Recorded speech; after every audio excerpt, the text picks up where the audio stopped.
Assalomu alaykum aziz kuzatuvchilar. Bugun suvga blinchik qilib ko'rsataman. 1 litr suvga blinchik qilamiz hozir.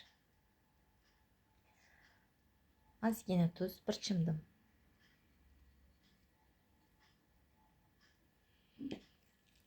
Yarim stakan shakar.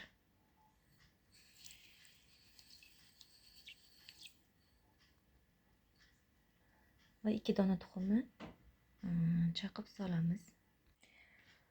Mana savollik tuxumni ham endi buni yaxshilab aralashtiramiz.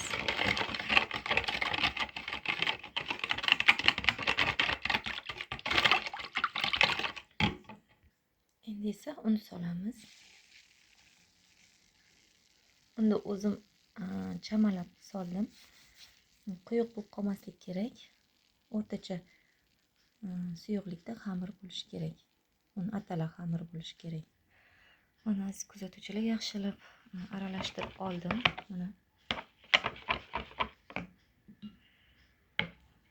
Mana shunaqa suyuqlikda bo'lishi kerak. Suvga blinchik bo'lmaydi deb ko'p eshitganman, lekin suvga juda ham shirin va mazali blinchik tayyorlasa bo'ladi. Endi stakanchada yarim stakan yog' solib boramiz.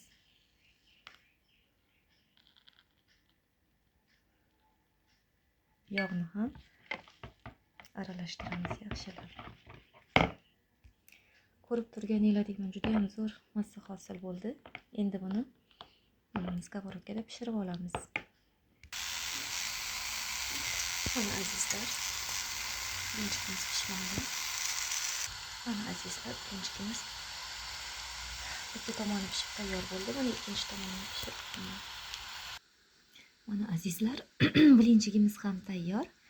Sut yo'q deb o'tirishga hojat yo'q. Suvga ham juda mazali blinchik tayyorlasa bo'ladi. Marhamat, yoqimli ishtaha.